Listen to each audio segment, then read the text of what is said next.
Bonjour, bonsoir, fidèles amis internautes. L'heure dépend de laquelle vous êtes en train de suivre cette belle émission Analyse.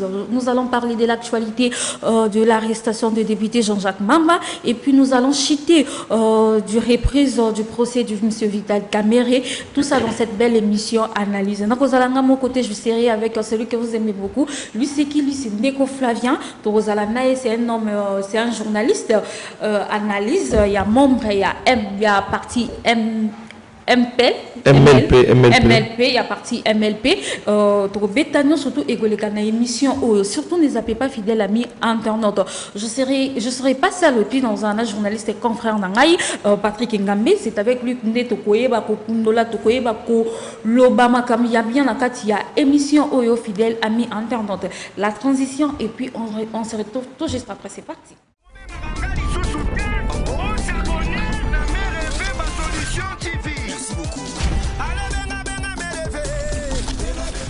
Voilà, fidèles amis internautes, je suis de retour. Comme je vous avais déjà bien dit dans l'annonce, nous allons à mon côté, nous allons à Ndeko Flavien. Bonsoir Ndeko Flavien. Bonsoir Reine.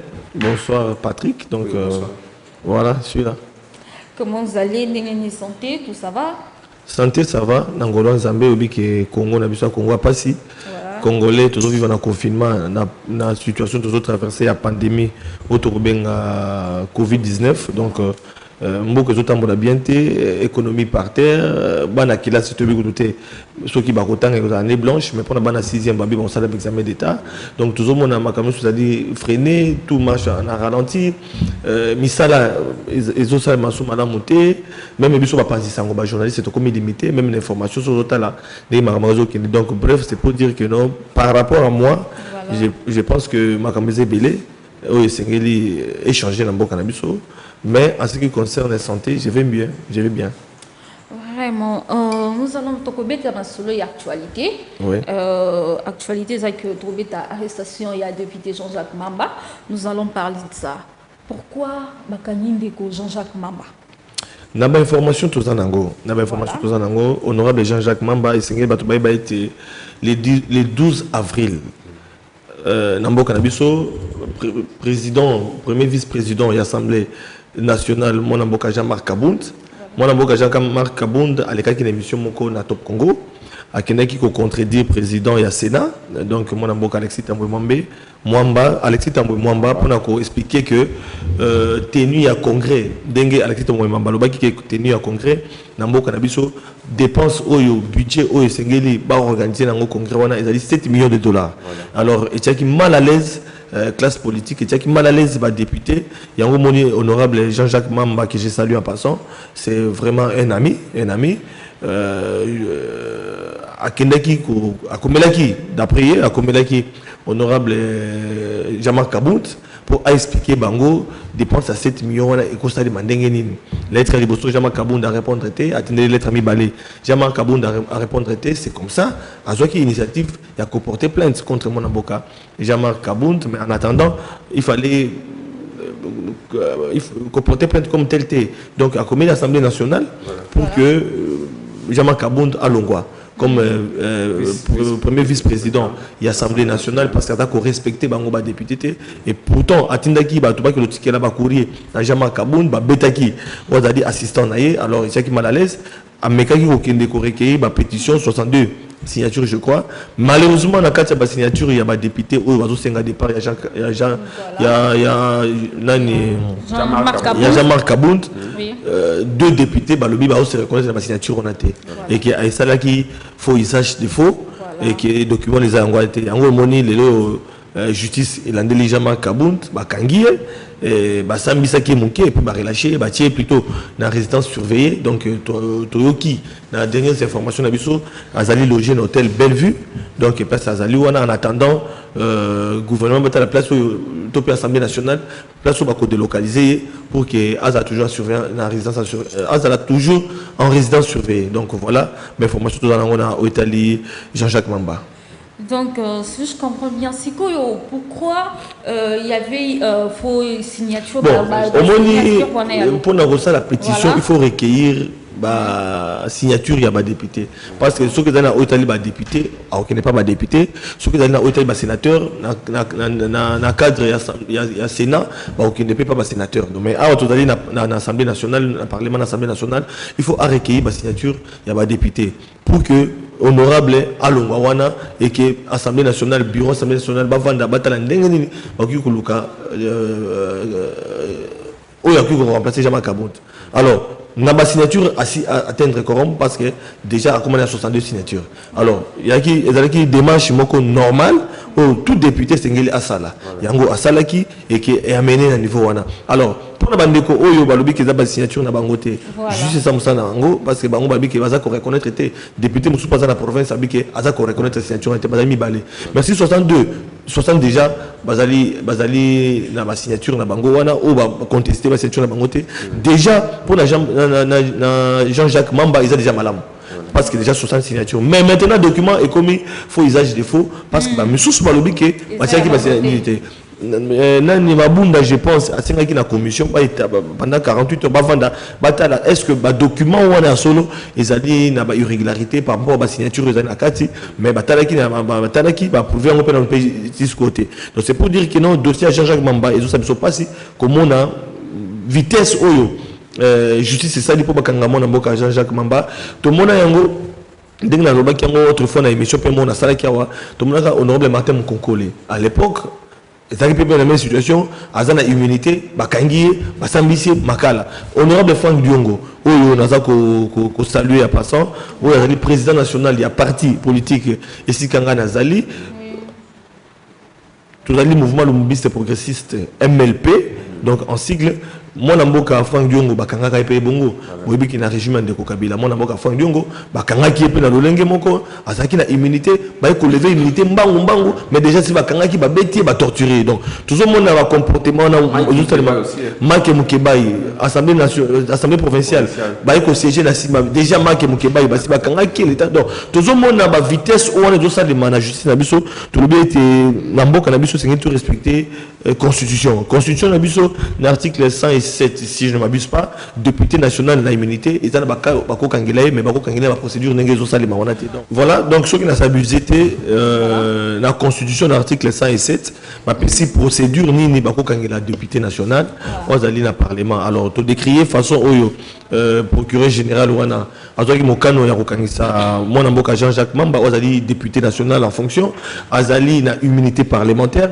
to décrier ndenge to mona na ba député ebele ndenge ba longola bango ba immunité na mboka na biso mbangu Franck Diongo président na ngai soko constaté Franck Diongo procès na ye ndenge salimaka d'abord avec immunité bakanga ba bétaillé et que ba longola immunité sima donc ba procédure wana na état des droits ce qui to lingi vraiment état des droits parce que biso to ba to yo to bondi pour la révolution ya ko faire des ya ko longola sandeko Kabila parce que c'est facilité na combat révolution na combat ya opposition to mener na mboka oyo et que tout le monde a le pouvoir, mon amboka Félix Tshisekedi, Babilo connaît ça, parce que nous disons que c'est lui qui est le garant du bon fonctionnement des institutions. Azali garant de la nation, le commandant suprême, voilà. C'est lui. Donc il faut veiller. Bilo koto décrire qui n'attend Joseph Kabila. Bilo koto boyaki n'attend Joseph Kabila, arrestation arbitraire. Moutozali na droit, vous allez ko bafouer ba droit naie, to lingité, to lingito comme un état des droits. État des droits yango zengeli, moutozali mabe bakangiye. Mais bakangaye elanda mana ba procédure. Mon amboka Vital Kamerhe. Pour ne pas aller loin dans le dossier où il y a 100 jours, tout le monde a dit qu'il y avait des soupçons au Badako traîné sur mon amboka Vital Kamerhe. Mais à Kendeki, comme tout citoyen congolais, une invitation, attendre, à la parquet, à commis la prison Makala, et puis à continuer comme ça. Voilà, c'est ça l'état des droits. L'état des droits, c'est au Kangamotute. Donc, Jean-Jacques Mamba, Bakangi, tu appelles pour que non, Jean-Marc Kabundu, Bakanga. Non, c'est-à-dire, ceux qui commettent une infraction, nous sommes d'accord. Mais pour Kangamutu, quand la constitution est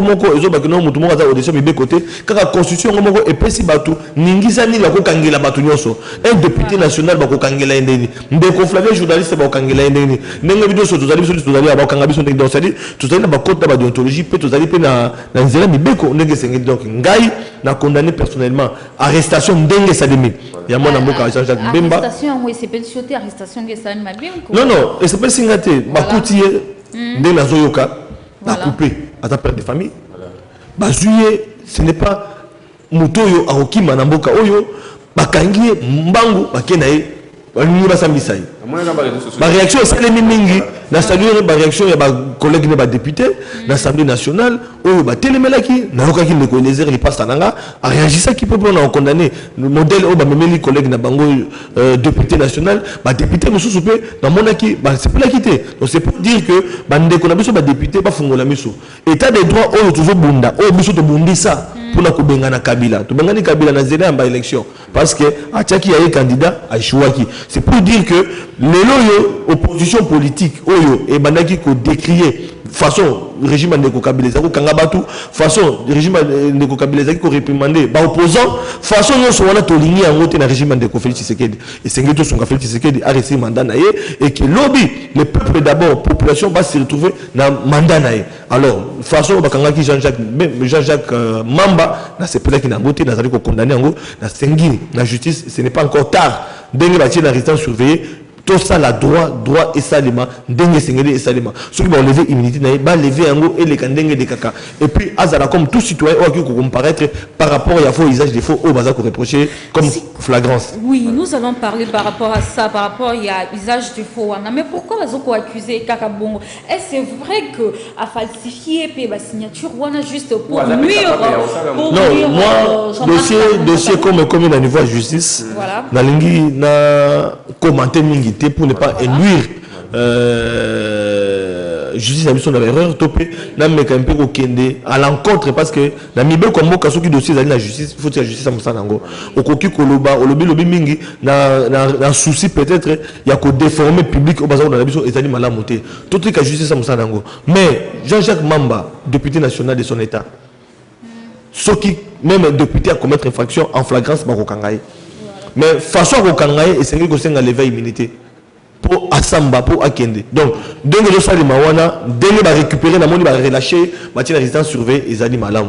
Na koki ko le baté que Jean-Jacques Mamba a falsifié document de Rotuninga. Est-ce que l'intention n'est pas que Jean-Jacques Mamba té azamutu. Mais justice ndé robi sabiso est-ce que document les ali faux usage des faux document est-ce que bande ko na biso ya solo ba député ba zali ko lo ba kino ba chaki ba ceinture na bangote ya solo ba chaki ba ceinture na bango ou pas na base que justice c'est ça musa nango mais je ne vois pas moi Jean-Jacques Mamba na ebi moralité Jean-Jacques Mamba à cause c'est la collègue des députés a falsifié signature na moi je ne vois pas. Ce n'est pas pour autant dans le Bakino Aza innocent mais ils ont point de vue qui n'engage que moi. Qu'est-ce qui vous fait dire que Jean-Jacques Mamba ne peut pas faire ça? Jean-Jacques Mamba zali ndeko to ebani. Jean-Jacques Mamba zali moto ngana ebi. Voilà. Jean-Jacques Mamba. Dans le combat opposition, Jean-Jacques Mamba a participé. Il y a un MLC, Bisson à Franck Diongo. Bisson Zala, MLC, Jean-Pierre Bemba. Et Zala, Franck Diongo, Zela Lamouka. Et Zala, Martin Fayoulou. Bisson se mené combat Moko, il y a combattre Banti Valère Namboka.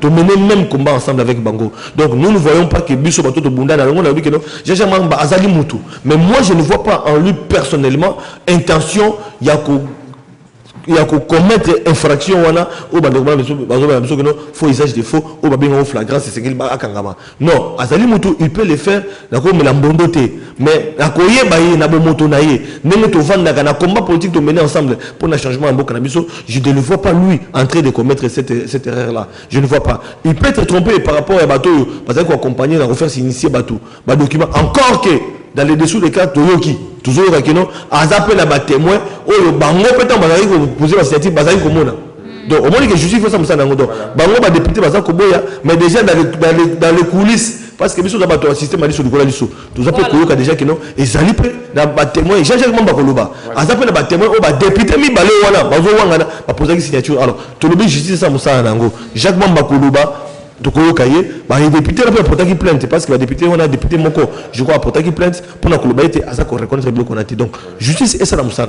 Voilà ndeko Fabien Bakisaka Mutuna on dirait selon constitution moko na biso est-ce qu'ils sont obligatoire que ceux qui députés bakangi fa balongeka ba militer ne pour ba sambisa ba ko sambisa te gataka député national non la cas flagrance député faut ba lever immunité pour Assamba parce que azali citoyen congolais mutali kola mibeko azalité donc mibeko mboka etalisi un député azana immunité azali citoyen lokola ngai lokola yote bato belé ba voter un député azana bato belé simanaye azana ko représenter ba bato c'est-à-dire bato bazo simanaye bango ba pesi le kumu wana ya kobenga bango honorable osomona babenga ba honorable parce que azana batu oyo bakendaki na urne ba voter pour na ye c'est-à-dire bango ba sepeli que oyo alobela biso azala représentant na biso na parlement alors batu lolenge wana bazali batu bazo mériter ba respect belé mingi bakenda na élection bakoyaka mingi bakenda na élection pe ba yebi ndenge ezalaka donc ezali facilité même la population oyo ba sepelaka na biso ezaka combat mo tout mener pour être lelo to kota mitema ba congolais même ba na biso na bino donc c'est pour dire que non moi le coup moi pour na ba député ba pesa ngo moi garantie mo pour protéger bango donc un député ba ko poursuivre bongo c'est parce que dans la constitution sur place ngana tanga pour ba ndeko mo été procédure nini ba imaki na procès Vital Kamerhe c'est comme si Asambika attaqué honorable Vital Kamerhe c'est tout ba que non azali peu député attaqué élu hein azali élu honorable Vital Kamerhe était le cabinet chef de l'état le loyo azana le président Makala ba tous à l'intérim naé na prédécesseur naé o bazalaki naé adjoint naé azo à l'intérim mais na ba Vital Kamerhe pesa mutu. Mais na cas au moniteur autant ba montant tozoka ba 300 millions de dollars ba autant ba 40 millions de dollars ba autant ba 200 millions de dollars ils allaient ba chiffre moko ils ont ça makelele et c'est que mon clair au ko ba dossier le ko assaut des moutons to décrire en moi obi ba dégâts comme sur des moutons les sali ba moi belé na ba zemi ba boti na katami ba taxi bana ba ko ke classe c'était parce que kolongwa ka pompage mo tanga na collège oyo to tanga par exemple non bobo to douté surtout le na gare centrale na Elikia par exemple bana classe on a to na ba collège na centre ville kolongwa par exemple aza kolongwa maman Mobutu pour akoma à tout traverser par des moutons bato ba ta pompage je te dis moi c'est alongwa qui na 6h encore malem sous ville na 11h ba ne connaît pas si ba ninga ba sisi classe bazo bima et ça les ba dégâts mutu azali na kata ambulance ko pumbwate bato bazo kufa donc soit des moutons écrit qui ba dégâts mais ça na ba congolais au balé ba mbongo et que ça la passe to ko kata attention les ba montant ba 10 000 dollars to ko comprendre ngo ba 100 000 dollars to ko comprendre bien que ça ba détournement mais ozoka détournement ba millions de dollars ndeko nanga ba millions to yokaki ba 370 millions. Donc, les Congolais, en tout cas, sur ta vie, tous les vivre les Congolais, au Kakende, qu'on a un million. Tant que le Massaro, est-ce la vraie, est-ce la faux, Gombe la Gombe, Ndema Benga Kayende, Nazakoyoka, la photo, est la photo sur le thé. Mais, Toyoki Bambon, Belé, mon mobile Nazoki, Toyoki, la famille, il y a Kamerhe. Toki J5 Kamerhe il faut comparaître toujours quand même Amida il faut comparaître aux amours toujours nabana jibe to ba mona Kamerhe parce que Amida abali Kamerhe to ba mona Kamerhe lokola Soraya bakotanga donc c'est pour dire que non ça fait très mal moi la moki lokola Soraya atambola na 1 million ndenge toyoki c'est à vérifier mais dossier de la justice il y a un boy qui influencer l'action judiciaire justice ça mais ça fait très mal.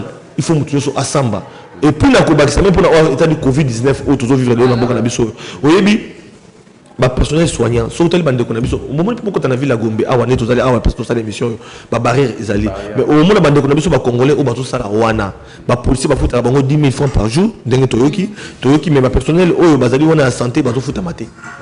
Ça fait très mal. Vous allez exposer la Covid-19 parce que vous allez dans la zone où vous allez confiner, zone où vous allez mabé, zone où vous allez malade, vous allez inherbé dans la 4, vous allez cotater, vous allez cotater, vous allez faire nécessaire au sala, vous allez faire batouana, mais ceux qui ont beaucoup de coronavirus, tu perdre bango.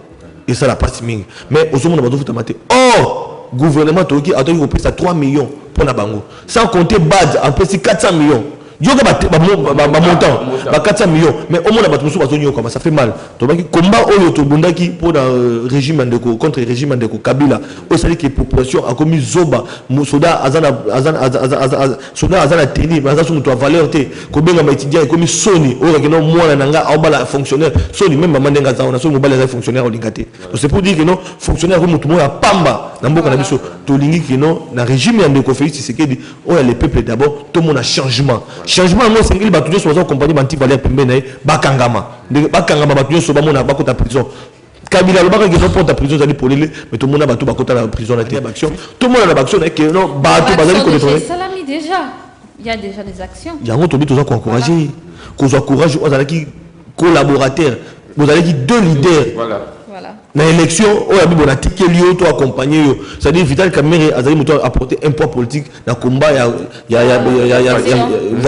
récite il y a Félix Tshisekedi donc on peut pas négliger les deux ça dit on a les deux mousquetaires aux hommes bango mi balé mais au moins la quel moko azola la prison déçu par rapport à non, bah déçu par rapport à sentiment. Oui, mais ce qui Vital Kamere, n'a pas besoin de habiter que a condamné, à ko samba, mais ce que assemblée justice c'est que non Vital Kamere a innocent à cause de la musala naé. Donc tout mais ça nango, to limite que non prison ou na arrestation ya biso ba journaliste.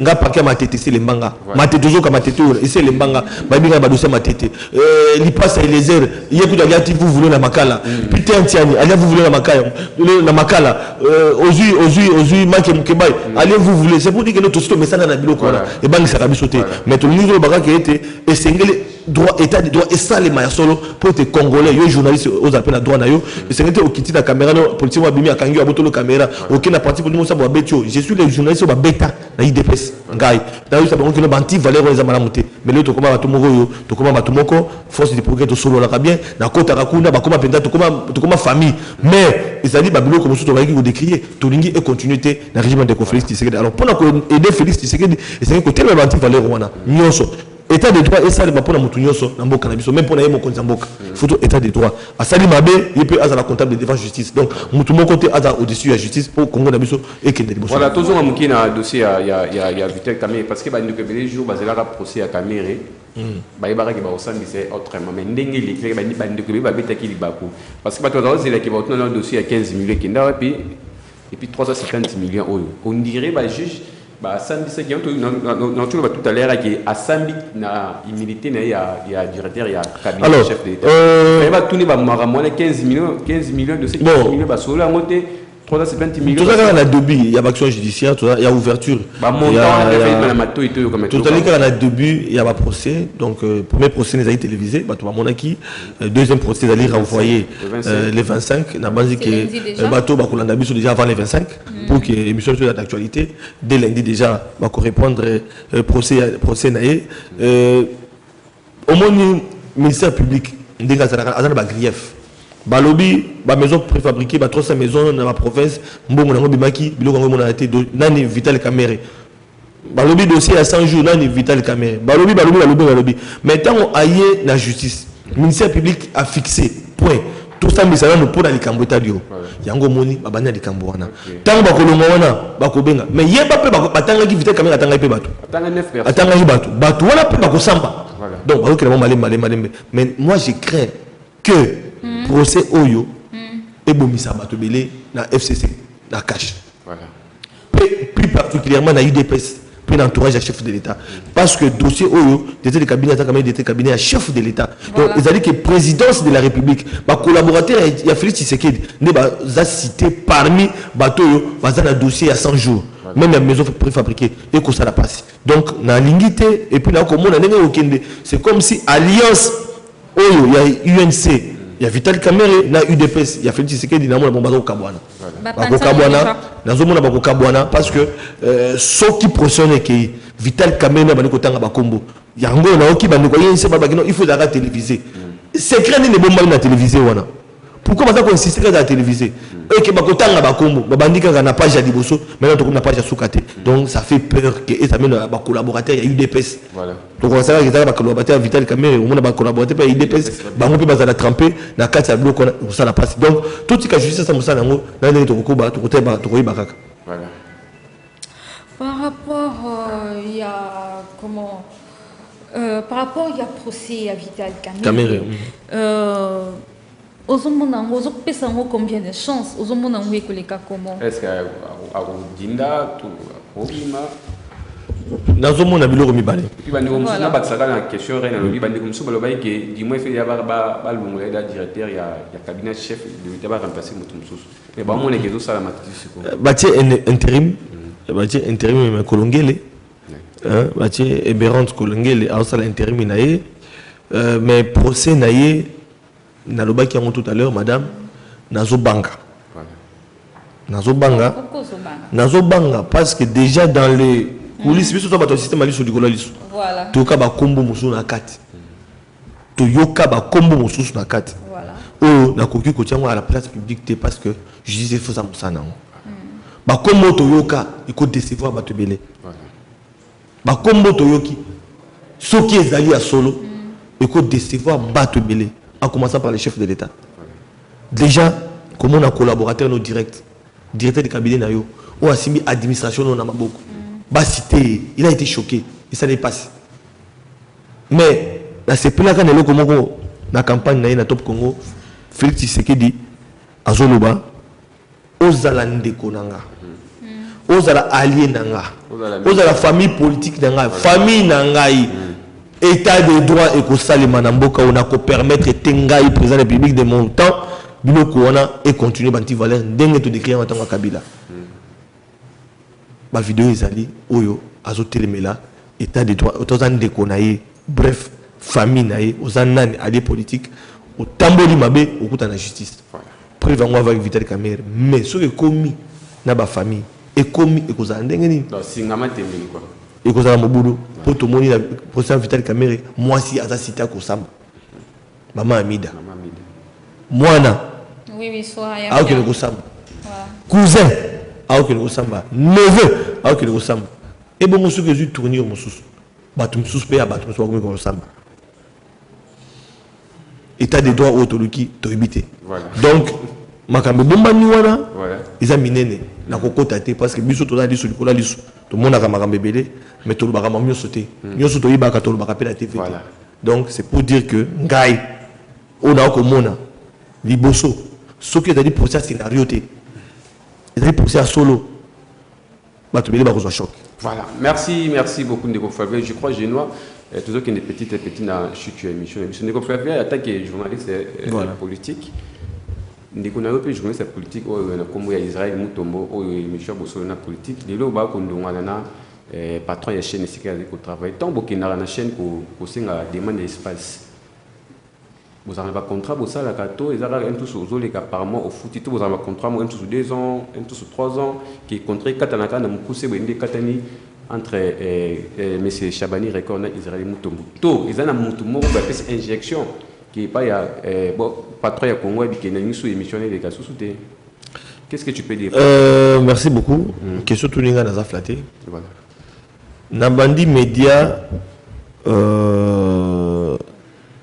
Depuis 2004, Awa, média depuis 2004, Nana TKM comme journaliste, Naïna 2006 comme journaliste, na BRT Africa.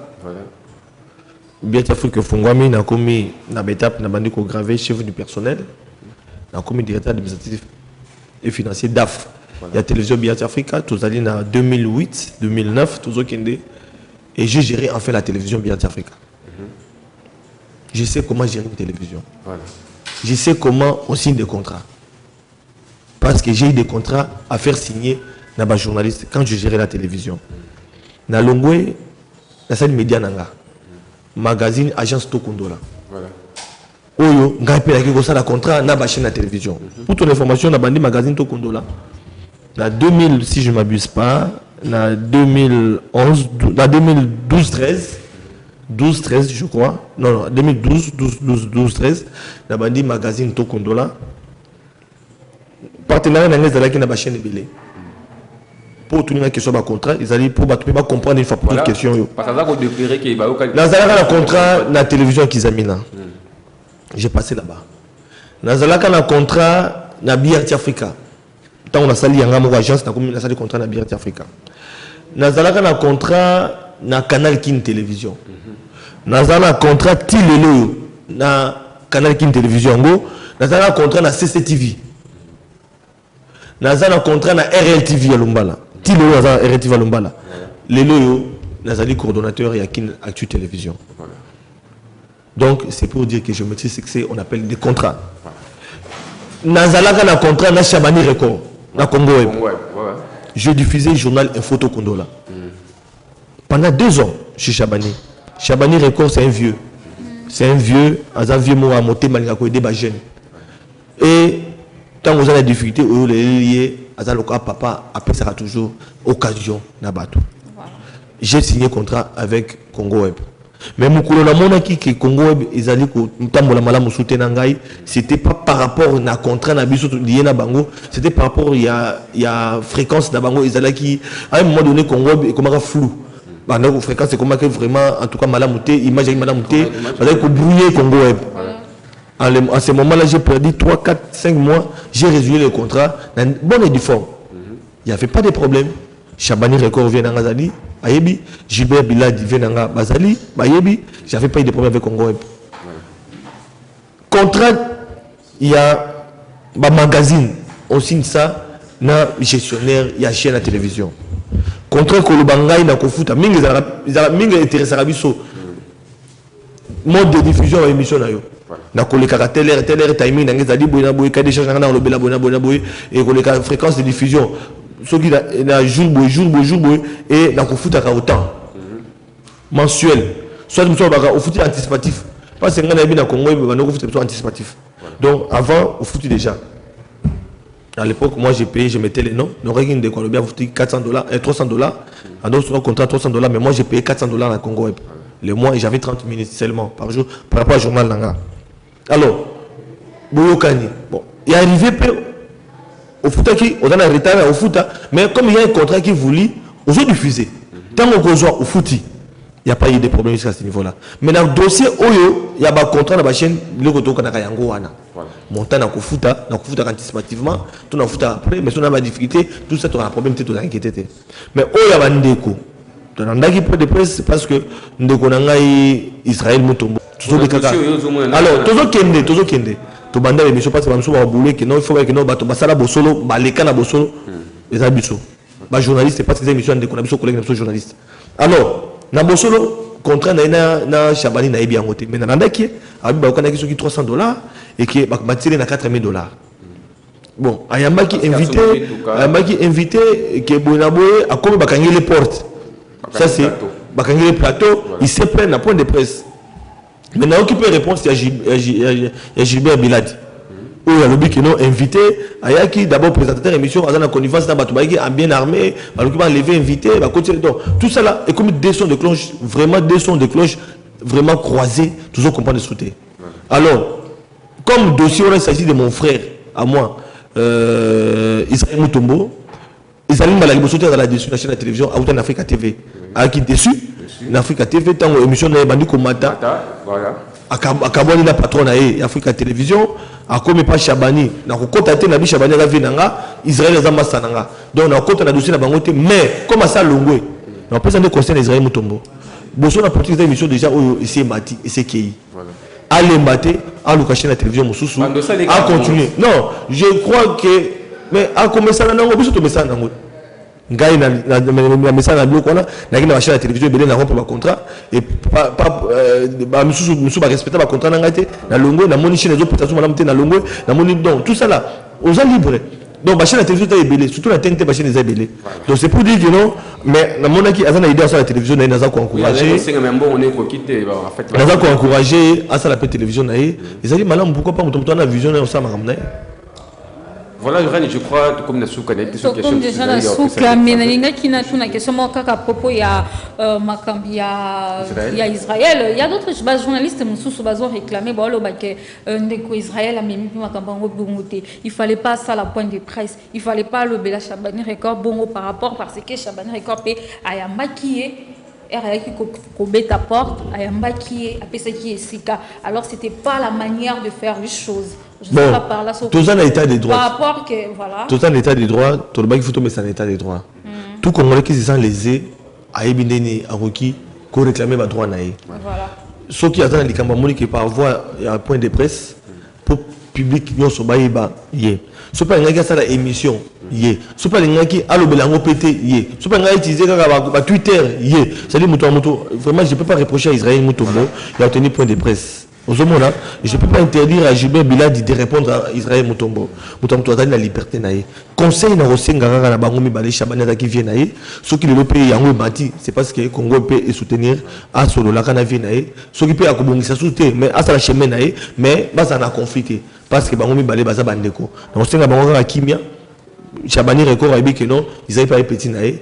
Afungola motema pe bona petit nae baza na bolingo so atali so bakabwani na ndenge ya musala mais so bakutani ba seki vie ndenge ni na bien petit na kalme ba sololi kureza na malamu na kolinga unité wana ezala mais na ndenge musala Israël est libre ya ko sa pêcher la télévision nae ya ko sa pe chemin nae donc côté wana en tout cas bazali libre mais la lingi bolingo fraternité eko bakaka parce que odala qui vient autour le bakino tant autour Africa TV azanga qui place kuna basonga qui et qui émission un peu écartonné donc de toute façon basa bandeko et puis bon place pas okende bonne chance pour naie so paninga ya on a Kinactu télévision place dans coordonnateur avec koya to pesa espace pour dire que non ba toujours balingi donc balingi to servir parce que Kinactu télévision ils allaient à bakino donc il y a pas de souci.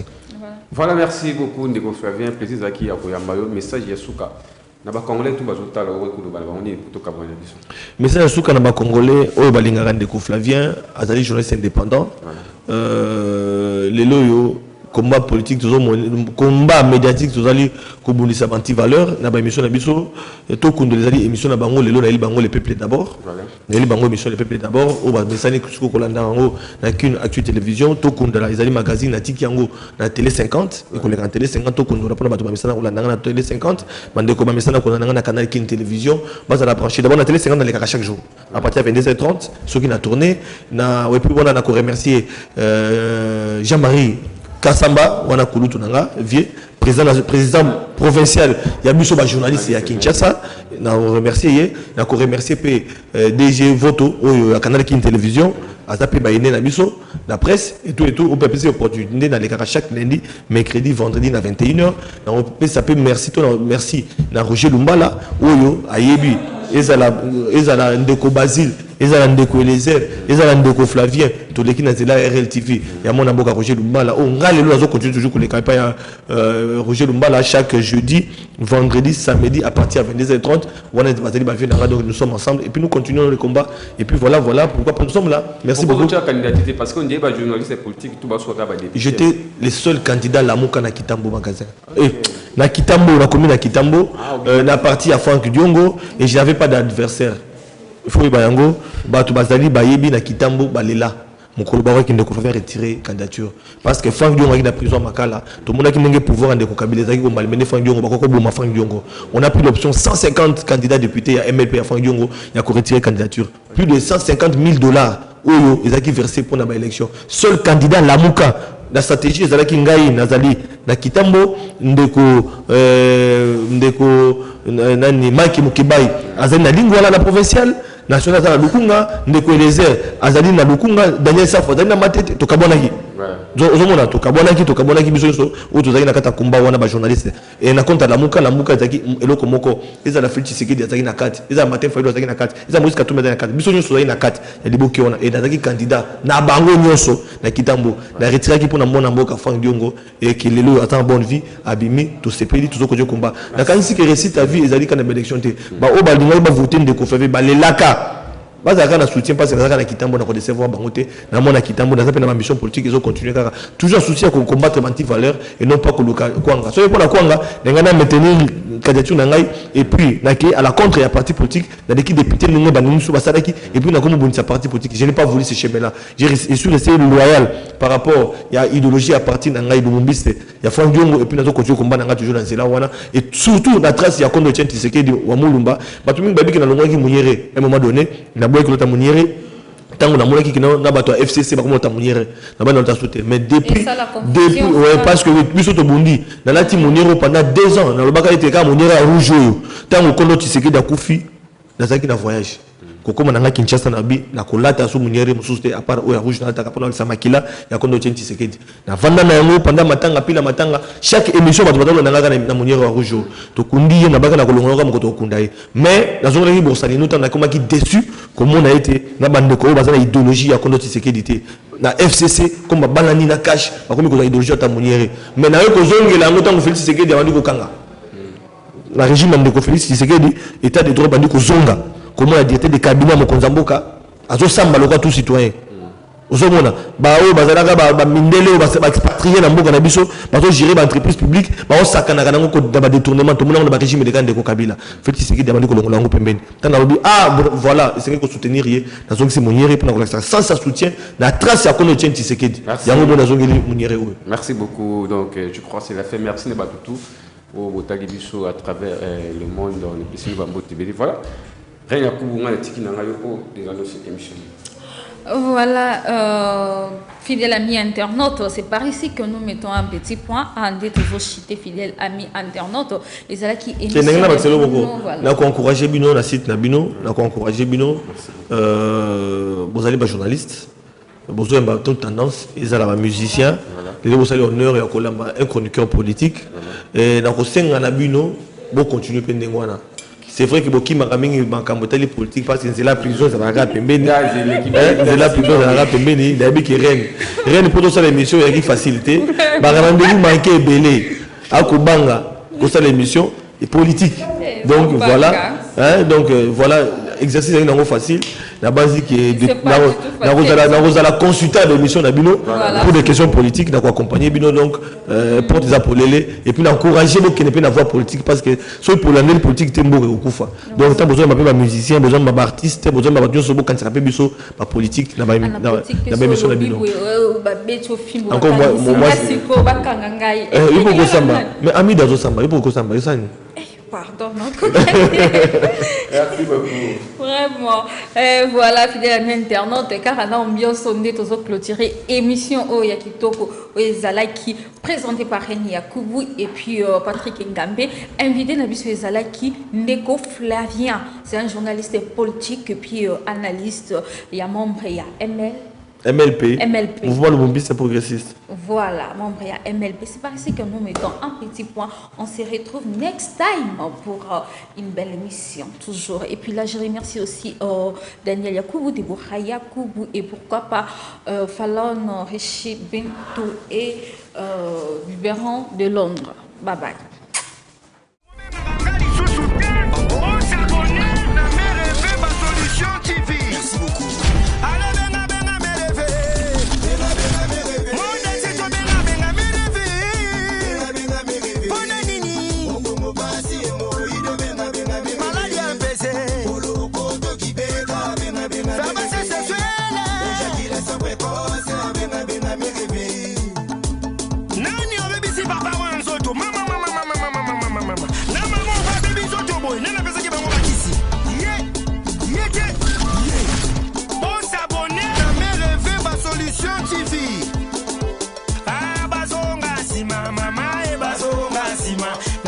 Mama,